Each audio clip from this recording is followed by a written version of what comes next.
What's going on, everybody? Welcome to Watch Diary. My name is Ryan Snelling, and I'm excited to be here with you today. It is midday, Sunday afternoon. It's a gorgeous day out. I just finished watching Good Will Hunting, so I'm a little moody, but happy overall. Glad to be here, guys. Exciting stuff going on this past week. You know, we just put out our second episode of Hot Takes and Sausage, myself and Brando Hall. And if you haven't taken a second to dive into that, me and Brando just chit-chat. There's nothing special about it. I'm the first to admit it. But it's fun and funny. And I've had people who are just friends with me and don't know Brando tell me that they love listening to Brando, give me shit, and he's very entertaining. Everybody knows how entertaining Brando is within seconds. So I love it. I'm having a good time just chilling on that podcast, so definitely check it out. I think I'm going to put that up on Thursdays from here on out. And I think I'm going to devote its own feed to it. I don't know how I feel about that.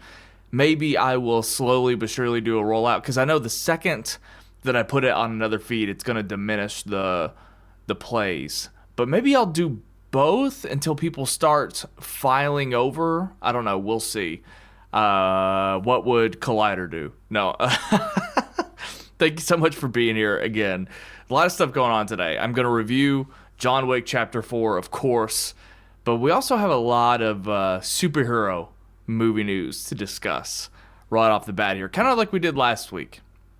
Except last week I was a little bit more ranty. This week there's like news that I want to talk about.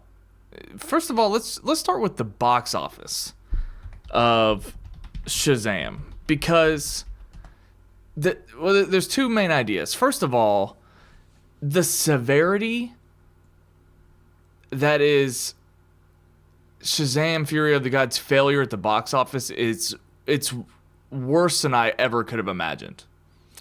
And I don't quite understand it. And I wish I had a better quantifier than just like getting on Twitter, because that's where everybody just talks shit about James Gunn, Zack Snyder, Zachary Levi.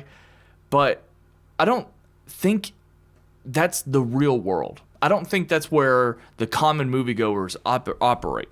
And at the end of the day, I think what it comes down to is just an overall lack of interest in the character of Shazam. But at the same time, I think the first movie's really good. That's what I don't understand. And the people that know that Shazam and Black Adam go together, they fit in that Zack Snyder, James Gunn bubble that talks shit on Twitter. But that's not the overall general movie-going public. I'm sure that people can obviously connect the dots. Oh, their suits are incredibly similar. The Rock was wearing a black version of the Shazam suit, and Shazam is wearing a red version of the Black Adam suit. Yeah, of course. And the fact that they had the Wizard incorporated in both movies and played by Djimon Hounsou. But neither movie recognizes bluntly that they belong in the same universe to each other. Other than that. So I don't know what it could be other than the overall disinterest, because the thing that drives me nuts about punditry and just people on Twitter in general that are trying to dissect this, they go instantly to the fact that James Gunn has taken over. They've already passed the baton on who's going to carry DC forward with a new universe here in a couple of years. And people are already saying that, oh, audiences have already given up on this DC universe because it doesn't matter anymore, because we're just going to get another one. No. The general public does not have knowledge of this. And even if they did, I don't think they make decisions like that. They make decisions on whether they just want to see a movie or not, whether it's going to be fun to go with somebody else, but whether it's fun to take the kids or whatever. So when it comes to those just meat and potatoes reasons, that's not what's getting people in the Shazam seats. It's not because of the DC Universe drama with James Gunn, because watch The Flash. I'm telling you right now, The Flash is going to crush. And then where's everybody going to be with this logic? Because Ezra Miller, think about it. The Flash is going to come out. It's going to be wildly successful. And it's going to have a much more problematic production and rollout. So there's way more going up against The Flash, and it's going to be way more successful. And where's everybody's logic going to be then? When it comes to nobody went to go see it because the DC universe is going to restart. You don't know what the hell you're talking about. That's what we're dealing with. You don't know what the hell you're talking about. The other thing that's kind of sad too, and I like Zachary Levi, but I don't think the best thing anymore is celebrities going on social media to talk about this kind of stuff. I listened to Matt Damon and Ben Affleck on the Bill Simmons podcast. I listened to a Ben Affleck interview that Matt Damon presided over from a year ago when Ben Affleck released the Tinder bar. And in both of those conversations, they talked a lot about what they consider successes and failures. And it was really interesting to hear like Ben Affleck speak to Gigli like so maturely, even though it was like a massive box office failure and it was a complete joke amongst audiences and critics. He actually had a really like reasonable dissection of like what that meant in his life and his approach and his reaction and things like that. And he even talked about The Last Duel, about how he was really proud of The Last Duel and it came out and it was unfortunate that it didn't find its audience in theaters, but it eventually did on streaming. And so sometimes it really just comes down to, again, the meat and potatoes reasons. Hey, there was a pandemic at the time. They didn't want to go see this movie come out in theaters, but then they saw it at streaming and the audience was there. So for whatever reason, people aren't wanting to go to this movie, but it's got to be a more meat and potatoes reason. It didn't look good with the trailers. Maybe people after seeing the first movie got let down, or maybe they forgot about it because it was like 4 years ago, I believe. It's not James Gunn's fault. But the fact that what was my ultimate point? Oh, my point was that was a breath of fresh air. Hearing an actor speak on something in time after he was able to process and gather the right information. But the fact that like James Gunn and Zachary Levi and even like David F. Sandberg are on top of like responding to things on social media regarding this movie, I feel like it's a little sad. And I empathize for them, actually. Like, I don't want to give them too much shit because I've made art before. And I react defensively to people who just don't seem to care. And sometimes I come up with like, why wouldn't you care? Like, I find it wildly interesting that I did this thing and nobody else does. And ultimately it's a real humbling experience and you realize that you're too self-involved and there's like a million other things that people think about and are focused on. And so it's not just all about you, of course. But I've had pieces of art go out into the world that I'm incredibly proud of, and there's not this gigantic fanfare waiting for me. But I realize lashing out is not the move, or trying to reconcile that publicly isn't really the move unless you've had time to digest and really have like a mature. So it's kind of unfortunate that all this shit is getting stirred up. But again, at the same time, the box office for Shazam, it is violent. Worldwide, as of right now, it has not broken 100,000. Like, it is getting decimated. And I just don't understand. I really don't. Because, look, John Wick 4 has had an incredible opening weekend. It was the franchise best. It is not a family movie. It is rated R. It is almost 3 hours. And I can't remember what it said on Twitter. It's not posted on Box Office Mojo, but it was like 75,000, give or take, that it's already made this weekend. Franchise best. It's looking at $73.5 million weekend. And it's the number one movie in the world. 137.5 million worldwide. And in its first weekend, it made more worldwide than Shazam 2 already has so far. So that's the other thing, too, that's really interesting, is we're seeing superheroes get rejected. And now this is, how many straight failures for the DCEU in a row? When it critically and here, let me look here. It's just unbelievable. The DCEU movies that have come out it's been failure after failure after failure since Shazam? Probably. And it sucks. I can't find this. I don't have the patience to look this up right now. Yeah, but anyway. So what we're seeing too with this John Wick stuff, I just feel like right now, blockbusters outside of the comic book realm are in their heyday. By the way, the Batman was huge success, was not a part of the DCEU. That was and Joker as well. But everything else, it's being openly rejected, including Ant-Man and the Wasp: Quantumania. That still hasn't even broken $500,000. Is it even still in theaters? Maybe some. But even that's a tremendous failure. And I just don't know what to make of it. I really, really don't. Because Black Panther Wakanda Forever did well. So there's something that I can't quite quantify, but it's not...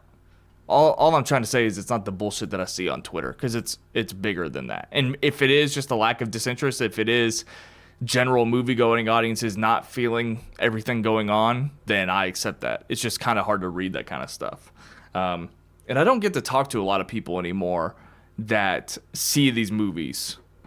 It was a lot easier when I worked with a ton of people and they were kind of mindful of this kind of stuff. It doesn't happen much anymore. Really, I just talk to you all about this kind of stuff. So can't talk to Brando because he's worried about the fact that I don't use a washcloth.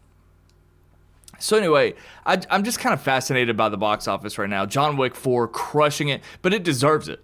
It deserves it. But the fact that even though it's its own franchise, the fact that it was an original property, we're on the fourth one and it's still crushing. I mean, audiences, I feel like, want this real shit.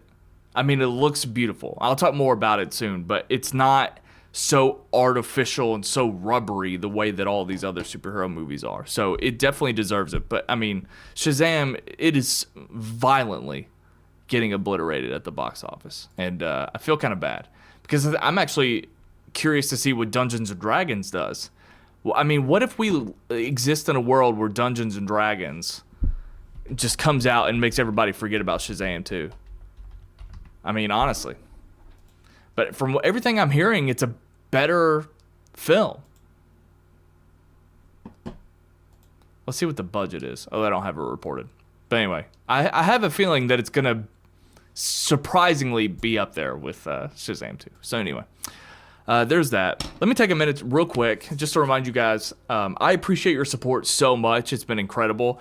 Go to this QR code right here if you want a 30-day free trial of Audible on me. There's also a link in the description down below. 30-day free trial of Audible. That helps support the channel. Another thing, go to moviepalette.com and get your very own movie palette. This is the film Fight Club printed on a beautiful canvas that I need to hang up immediately. But I can get you 15% off if you go to Movie Palette.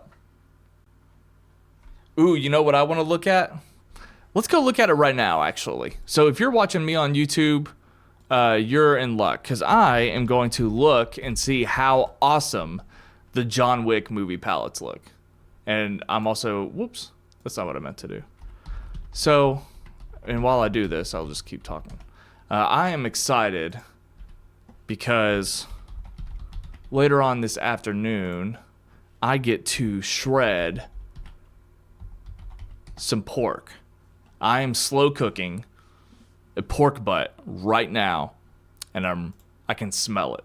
It's like 3 hours away from coming out of the crock pot, and then I'm gonna let it rest for another hour or so, and then I'm gonna shred that bad boy up, and I'm really excited to do so.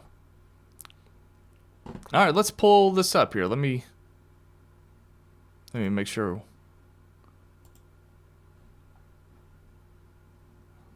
I was excited to see what Parabellum looked like. Can you see it? Is it going to show? Why is my internet taking so long? So anyway, I'm going to shred the pork, do that. I got some sweet potatoes to make with it. So I'm really excited. This is way more green than I thought it would be. Wow, okay. How about that?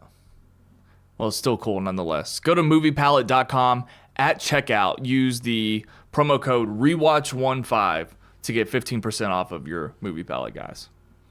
Anyway, so let's talk about some news. Now, I'm about a week behind on this because I didn't discuss it on the last episode of Watch Diary. So let's talk about Victoria Alonso. Out of nowhere being fired and removed from Marvel Studios. She was a longtime executive with the studio, been there almost as long as the studios existed, 17 years or so. So let me pull this up. So this came out of nowhere, and it's obviously been updating. I don't know exactly what to make of it. It's kind of frustrating because, it's kind of hearsay. I mean, everybody thinks that they have the right idea, but we don't have solid ground yet. But The Hollywood Reporter, this is the most recent article that I found that's kind of been updated. This was done on Friday. So at first, she was suddenly fired over a week ago, the previous Friday, I believe. Friday the 17th.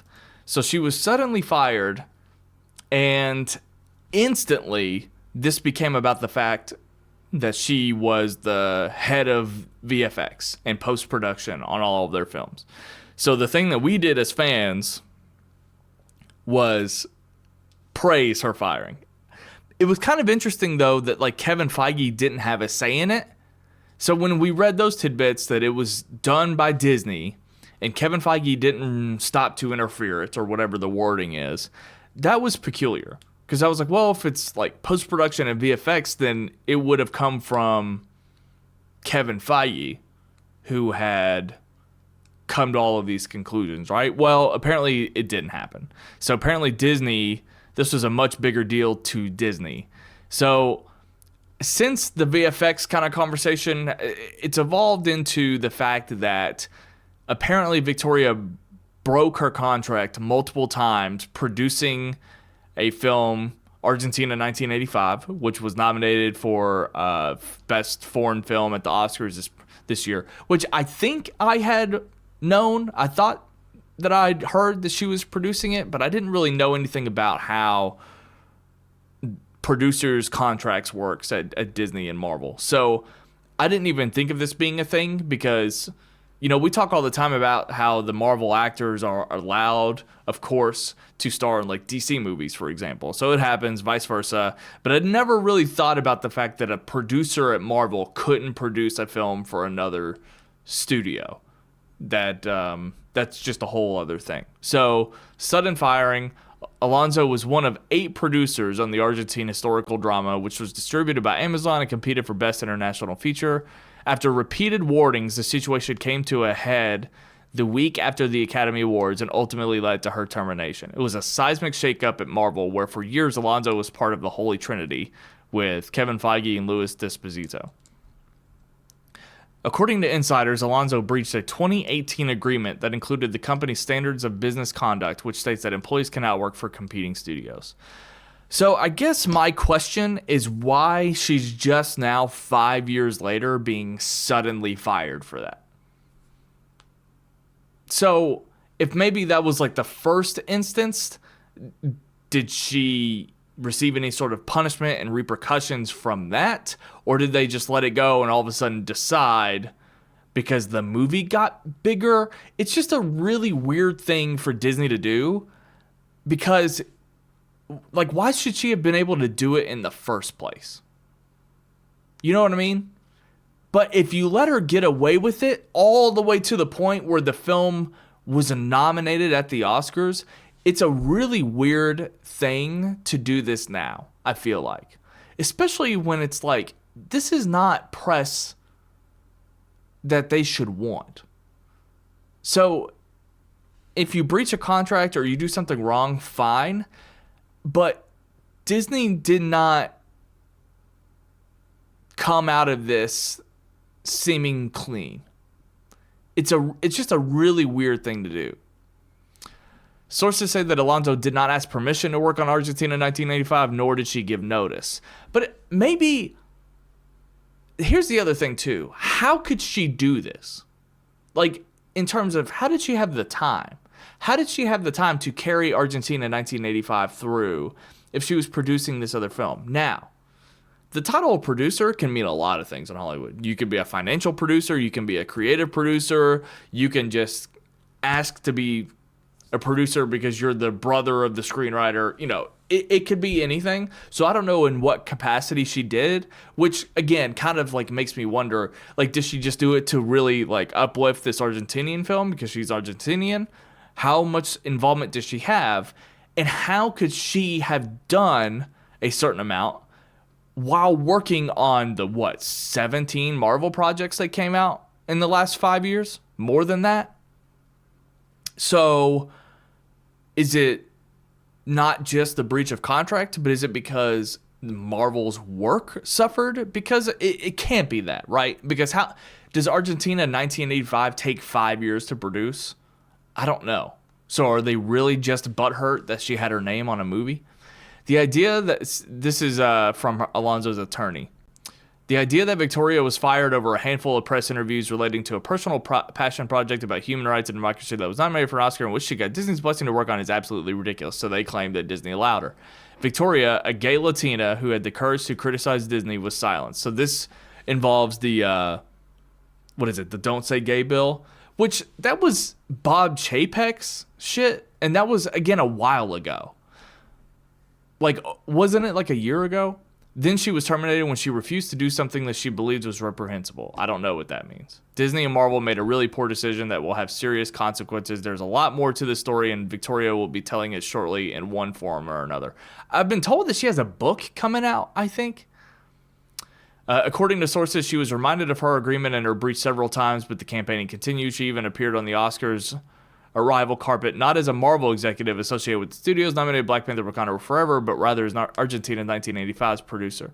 I just don't understand. Like, I get it. If I worked in the business, I feel like I would understand. But what Marvel, it's not as simple as they should just not care, because then their staff would just start producing any other movie that they want. But Argentina is an Argentinian film, a small independent film. It's just a really weird thing because it seems way more severe and way more complicated than we're being told. What also rankled Disney executives was that while she was busy promoting Argentina in 1985, her purview over Marvel visual effects as president of physical and post-production was busier than ever, right? Throughout the last year or so, as Marvel pumped out an unprecedented number of series, a general impression emerged that VFX artists were not being treated well by Marvel, attributed to factors including long hours. But that's not her fault.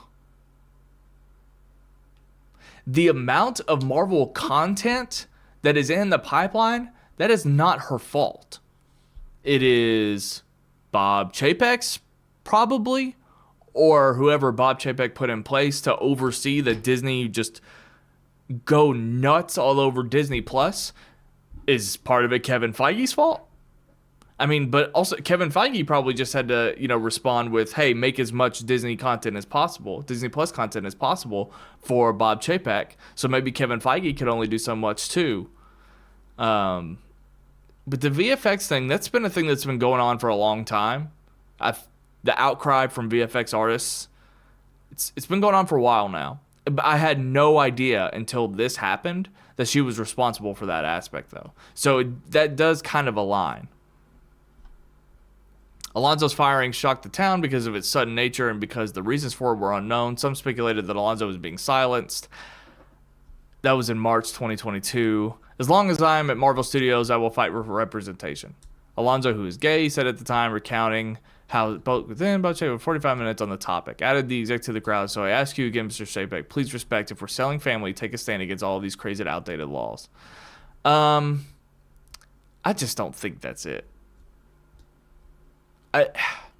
None of this is clear, and it might not ever be clear. The aggressive schedule could already be in the rearview mirror, however. I was going to say, that's the other thing, too, is that Iger's talked about slowing down production. So things could have already been alleviated. It's just weird. It is so weird. All right, let's talk about this. This is a lot more fresh. Jonathan Majors' lawyer says there's evidence proving actor is entirely innocent and expects charges to be dropped imminently of alleged assault. So, this has been updating fairly quickly, actually, because it's not even 24 hours old, this news, at the time that I'm recording this podcast. I found out that he was arrested from strangulation, assault, and harassment just late last night, and his lawyers have already come out and made a statement. There's already apparently evidence coming that will clear his name. I didn't know that he allegedly has a history of abusing people verbally on sets and stuff. That's something that's just now coming out. I don't understand how this stuff nowadays is still hidden so well. If it's true. Like, why? Because it just makes all the press for, like, a Creed 3 or whatever disingenuous when Michael B. Jordan's going around and parading how awesome Jonathan Majors is.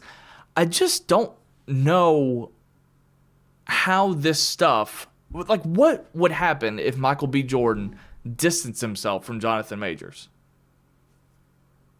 They don't have a movie to sell. Yeah, but if he truly is not a good guy, then why do we keep giving him work? Jonathan Majors, criminal defense lawyer, speaking out and claiming the Creed 3 actor is innocent and has evidence proving his innocence. We are quickly gathering and presenting evidence to the district attorney with the expectation that all charges will be dropped imminently. Evidence includes video footage from the vehicle where this episode took place, witness testimony from the driver and others who both saw and heard the episode, and most importantly, 2 written statements from the woman recanting these allegations. Now look, I posted on Instagram last night that Marvel is having the worst year ever. Quantumania, box office, and critically is a failure. Victoria Alonso suddenly gone. Maybe that will end up working out, but now the villain that the entire multiverse saga hinges upon is being arrested with assault allegations. So my gut instinct was immediately to recast him. Now, everybody's talking about this stuff on Twitter, and everybody's already, you have the people that tweet, what about King Dynasty? And things like that. And then you have the people that are upset with them because they're tweeting about Marvel when they should be worried about the victim. So that's all a shit show, and it's all a reason why I don't need to be on Twitter anymore, because we don't know that she was assaulted. We don't know what happened.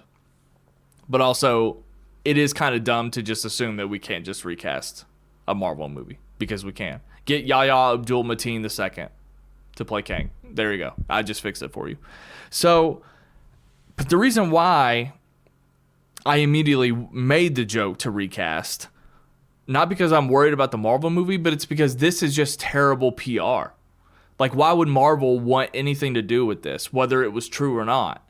So I know it's too fast, and people that are a lot smarter than me in the studio system are going to have to play wait and see and figure out what all of this is about and see if this evidence really does hold. But there's a lot of things that I'm reading about him having this troubled past, and I don't know, it just seems really weird.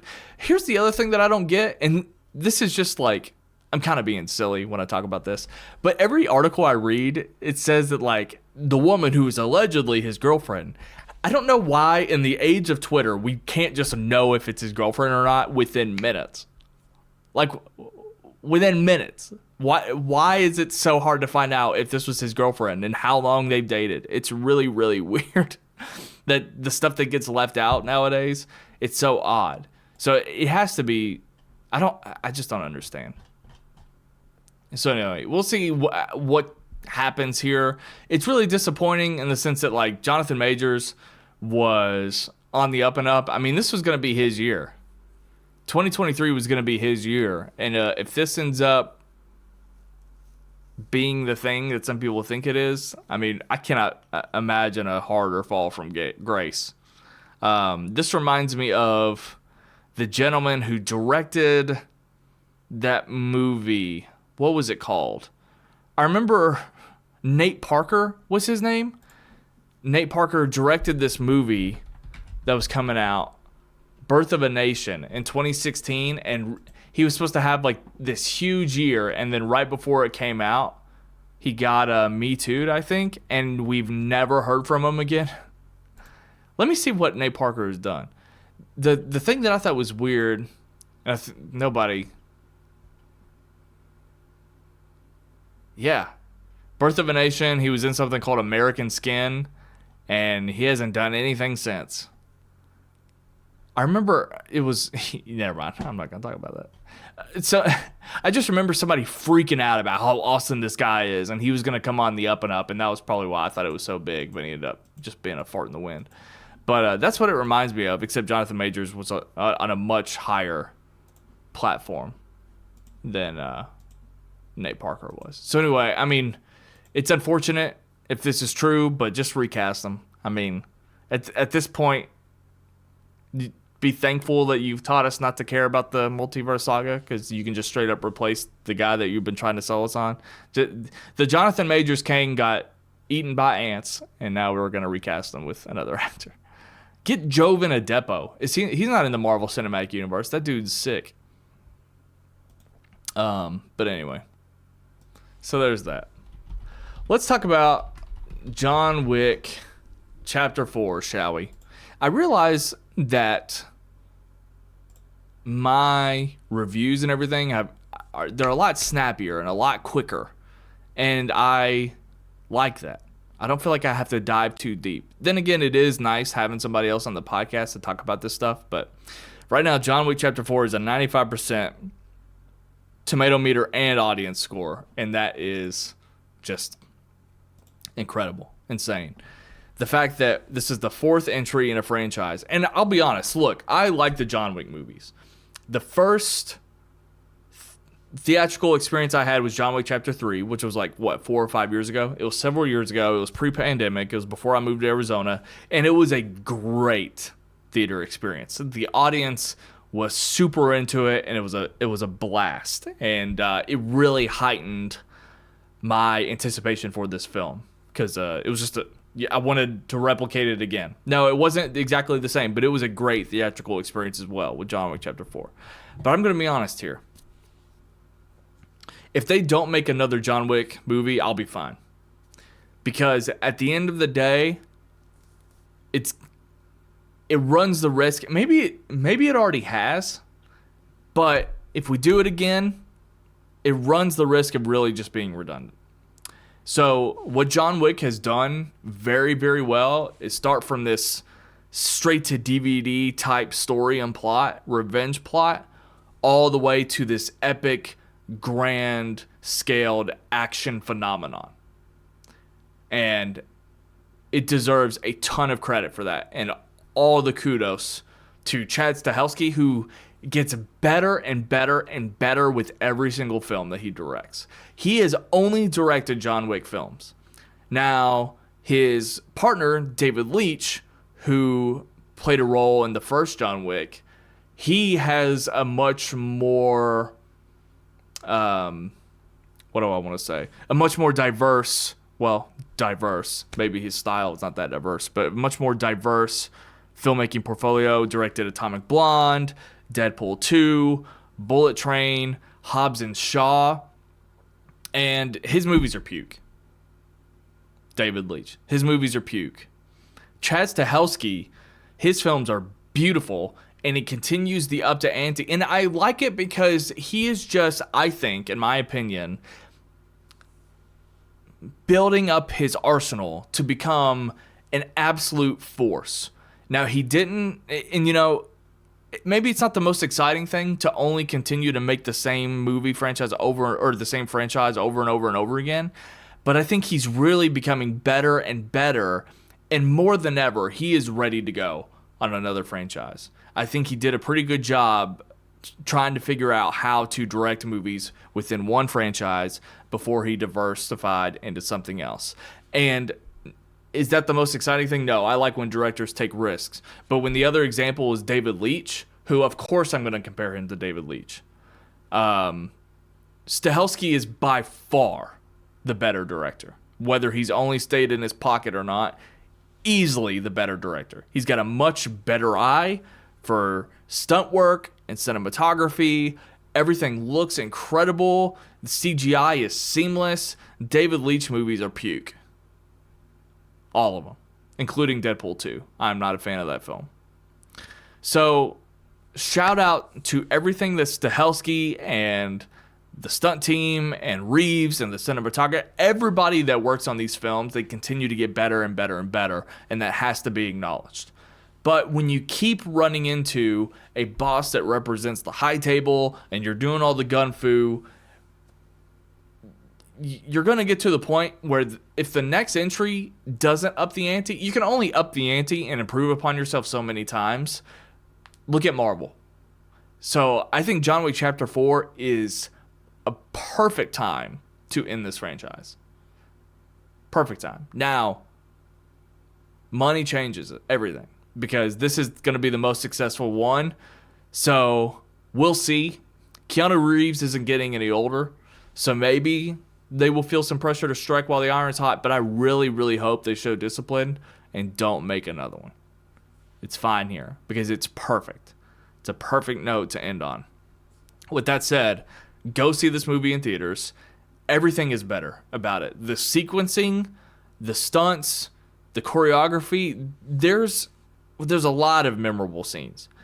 But I can't remember the landmark in Paris, but we saw Tom Cruise drive in the roundabout in Mission Impossible Fallout when he's evading police in Paris.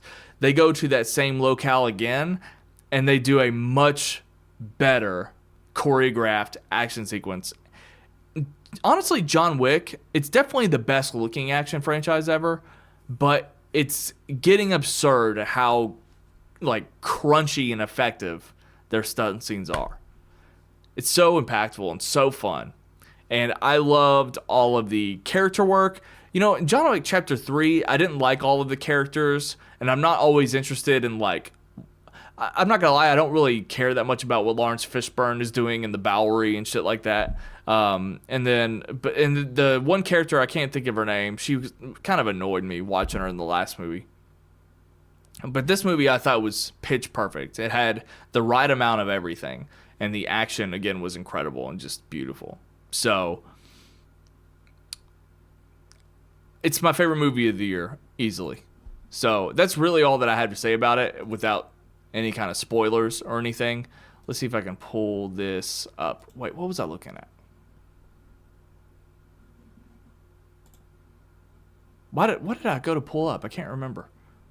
Oh, that's right. I'm looking at my list. So, even though my list is still pathetic, guys, I've only watched 5 movies. Here, I'll give you a little sneak peek as to what I'm ranking everything. So we got John Wick Chapter 4 is number 1, Creed 3 is number 2, Knock at the Cabin's number 3, Shazam Fury of the Gods, and Quantum Mania is in dead last. So that is what my year is looking like so far. I'm excited to see Dungeons & Dragons right now, and there's a couple of movies that I think I'm ready to finally sit down and watch. Missing, Megan, I think those are the 2 big. Cocaine Bear. I don't really feel the need to watch that. I kind of want to watch Plane. I feel like that's a good movie to watch at home. But yeah, I definitely need to see Megan and Missing for sure. And those are really the only movies that I feel like I'm missing out on right now from the year. Operation Fortune, not in the mood. I can't wait to see the Tetris movie, by the way, and Air. Tetris movie and Air. I'm so excited for both. Cannot wait. But I think that's pretty much all I got for you guys. I know my review of John Wick took 2 seconds, but there's just not a whole lot more to say other than it's awesome. And Keanu Reeves still has it. Well, with that said, guys, thank you so much for joining me. Cosmetically, things are going to start changing. I've already updated the podcast cover, so I need to do a new overlay here. I'm excited. I've got some design work that I'm really proud of, and I'm going to start changing up my own personal Instagram a little bit.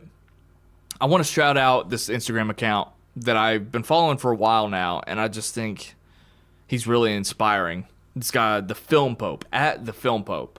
He has really great, good-looking content that regards film, and I wanted to mimic some of what he's doing, but in my own capacity, because he doesn't do like a whole lot of reviews and things, but it's more like retrospectives and galleries and things like that. But I want to sort of implement weekly reviews, but do it in the way that he does. So I've just been inspired by him. So check out at the Film Pope on Instagram for some good content.